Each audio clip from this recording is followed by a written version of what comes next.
और एक बात मैं आपको बता दूं, जैसे सारे राष्ट्रवादी अंत में किसको वोट करते हैं? जोर से बोलिए जरा। बीजेपी को। किसको करते हैं? हम लोग यही मानते हैं ना कि संघ से सारे जुड़े हुए संगठन किसको वोट करते हैं, लेकिन हम एक जगह भूल जाते हैं कि संघ से भी बड़ा एक संगठन है, उसका नाम है तबलीगी जमात। हम पीएफआई के बारे में जानते हैं, पीएफआई को सुना, देवबंद सुना, जमीयत सुना, पर्सनल लॉ बोर्ड सुना। अरे ये पत्ते और टहनियां हैं, ये पत्ते टहनियां हैं।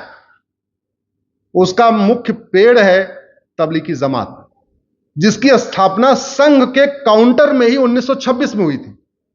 1925 में संघ बना था, 1926 में तबलीगी जमात बना था। संघ का मुख्यालय नागपुर है, तबलीगी जमात का मुख्यालय दिल्ली में निजामुद्दीन है।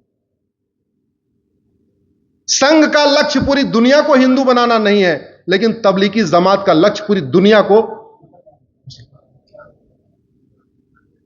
150 देशों में काम करता है। और आपको यह जान के आश्चर्य होगा, भारत में संघ को बैन किया लेकिन तबलीगी जमात को बैन। अरब देशों ने संघ को बैन नहीं किया, लेकिन अरब देशों ने तबलीगी जमात को बैन किया। जो संगठन पूरी दुनिया को इस्लामाइज करना चाहता है, उस पे अरब में बैन लगा दिया। अब अरब में बैन लगाने का मतलब आप खुद समझ सकते हैं कि वो कह रहे हैं कि बहुत रेडिकल संगठन है, हमारे बच्चों को रेडिकल बना देगा।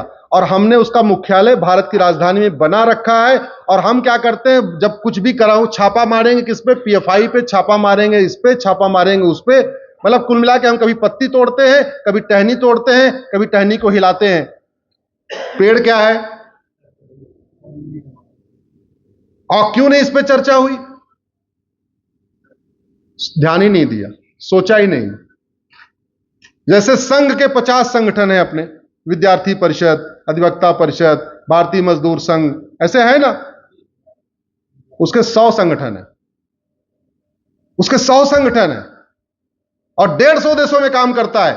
एक बार जरा तबलीगी जमात पे गूगल करके पढ़िएगा, आपको समझ में आएगा। तो हमने जो पूरी दुनिया को इस्लामाइज करना चाहता है, उसका मुख्यालय हमने अपने देश में अलाउ किया हुआ है। तो अगर अलाउ किया है तो फिर नतीजा तो हमें भुगतना पड़ेगा। हमने किया क्या? भागने में भी तो अलाउ किया था, रात को 12 बजे एनएसए गए थे। घुसपैठ। आप ये बताइए, कई बार मेरे वीडियो आता है, जागो हिंदू जागो, ऐसे आता है। देखो घुसपैठिए पाए गए। हिंदू जाग के क्या करेगा? घुसपैठियों को मारेगा। जोर से बोलिए जरा। घुसपैठियों को निकालना किसका काम है? जागो हिंदू जागो, चंगाई सभा हो रही है, चंगाई सभा रोकने किसका काम है? जोर से बोलिए जरा। जागो हिंदू जागो, यहां देखो सड़क के किनारे अवैध निर्माण हो रहा है, किसका काम है ये? मतलब हम सब चीज के लिए दोष किसको दे रहे हैं? और बड़ी बात यह है, 23 करोड़ वोट मिला है तब भी हिंदुओं को दोष दे रहे हैं। अरे 23 करोड़ तो मिला भैया, उस 23 करोड़ में से 23,000 भी कन्वर्टेड हिंदुओं का वोट नहीं है। 23 करोड़ का 23 करोड़ वोट हिंदुओं का है। ये जो सरकार बनी है हिंदुओं के वोट से बनी है, विधायक जी हिंदुओं के वोट से जीत के आए हुए। कोई गलतफहमी नहीं रखना चाहिए। तो फिर हर बात के लिए हिंदुओं क्यों दोष देते रहते हो? हाँ, हिंदू थोड़ा निराश है, हिंदू थोड़ा, उसकी आशाएं, ये बड़ी स्वाभाविक सी बात है। जिससे ज्यादा प्रेम होता है उसी से ज्यादा नफरत होती है, और जिससे ज्यादा आशा होती है उसी से ज्यादा निराशा होती है। कुछ लोग निराश हैं, जो चाह रहे थे घुसपैठियों के खिलाफ कठोर कानून बने, वो थोड़े निराश हैं। जिनको लगता था धर्मांतरण के खिलाफ कठोर कानून बने, वो थोड़े निराश हैं। जिनको लगता था जनसंख्या नियंत्रण कठोर कानून बने, वो थोड़े निराश हैं। जिनको लगता था भारत में मुकदमों के फटाफट फैसला होना शुरू हो जाए, साल साल भर में फैसला हो जाए, वो थोड़े निराश हैं। जिनको लगता था भ्रष्टाचार के खिलाफ कठोर कानून बने, नहीं बना तो वो निराश है। जिनको लगता था अलगाववादियों को सीधे फांसी पर टांगा जाए, नहीं टांगे गए, तो वो थोड़े निराश है। आप इसको समझिए। फिर भी 23 करोड़ जो वोट मिला है वो किसका वोट है? निराशा के बावजूद भी, निराशा के बावजूद भी। इसलिए हिंदुओं को ज्यादा टॉर्चर करना मत करिए। 23 करोड़ वोट मिला है, धन्यवाद करिए और यह सीखिए वो निराश क्यों है, उसकी आशाएं क्यों हैं। हम ऐसे लोगों की आशा फुलफिल करना चाहते हैं जो कभी वोट नहीं देंगे। दिया था ना रामपुर में, एक वार्ड में 3200 वोट पड़ी थी, 2300 वोट, जहां 700 मकान दिए थे, 7 मकान भी नहीं मिले। मैं प्रयाग का रहने वाला हूं, एक राष्ट्रीय स्तर के नेता हैं, हमारा उनका विधानसभा एक ही है, नाम नहीं लेना चाहूंगा मैं। उनके गांव में 12 वोट मिली है, 1200 वोट है, और बीजेपी को वोट मिली 2। राष्ट्रीय स्तर के नेता, पूर्व मंत्री, और वोट कितनी मिली? मैंने पता किया 2 कौन थे, बोले भैया भाभी ने तो दे दिया लेकिन भतीजों ने भी नहीं दिया।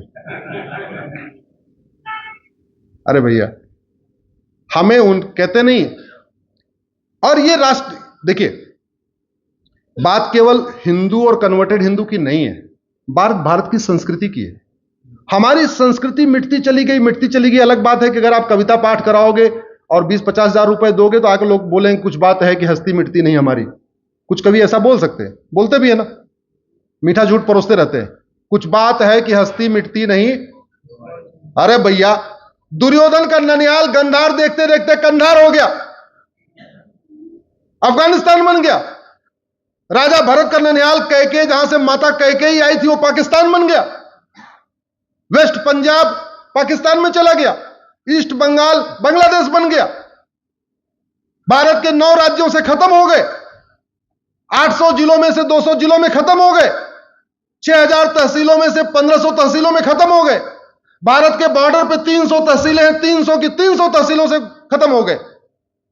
लेकिन जैसे 1 लाख रुपए मिल जाएगा, ये पारस जैन जी कविता पाठ कराते रहते हैं इंदौर में, तो जैसे इनके कविता पाठ 1 लाख रुपए देते हैं, वो आके बोलते हैं कुछ बात है कि हस्ती मिटती नहीं हमारी। मीठा झूठ परोस के चले जाते हैं इनके कवि आके। हस्ती मिट चुकी है, पूरी दुनिया से मिट चुकी है, गलतफहमी मत रहिए। भारत में 28 राज्य हैं, 8 केंद्र शासित प्रदेश हैं, टोटल हो गए 36 में से 9 राज्यों में यानी 25% राज्यों में हस्ती मिट चुकी है। 800 जिले हैं, 200 जिलों में हस्ती मिट चुकी है, यानी 25% जिलों में हस्ती मिट चुकी है। 6000 तहसील में से 1500 तहसील में हस्ती मिट चुकी है, यानी 25% तहसीलों से हस्ती मिट चुकी है। और हमने अगर घुसपैठ के खिलाफ कठोर कानून नहीं बनाया, धर्मांतरण के खिलाफ कठोर कानून नहीं बनाया, जनसंख्या नियंत्रण कानून नहीं बनाया, अश्लीलता के खिलाफ कठोर कानून नहीं बनाया, ड्रग के खिलाफ कठोर कानून नहीं बनाया, समान शिक्षा लागू नहीं किया, समान नागरिक संहिता लागू नहीं किया, तो याद रखिएगा 25 साल के बाद 50% जिलों से, 50% तहसीलों से, 50% गांवों से हस्ती मिट जाएगी, कोई रोक नहीं पाएगा। इसलिए मैं आप लोगों से निवेदन कर रहा हूं, उठिए, बोलिए। मैंने सुबह एक बात कही थी जब 12 लोगों के साथ बैठा था, महाभारत में केवल कौरव मारे गए थे या पांडव मारे गए थे? अरे दोनों की सेना मारी गई थी, बल्कि सेना ज्यादा किसकी मारी गई थी? ज्यादा किसकी मारी गई थी? क्यों?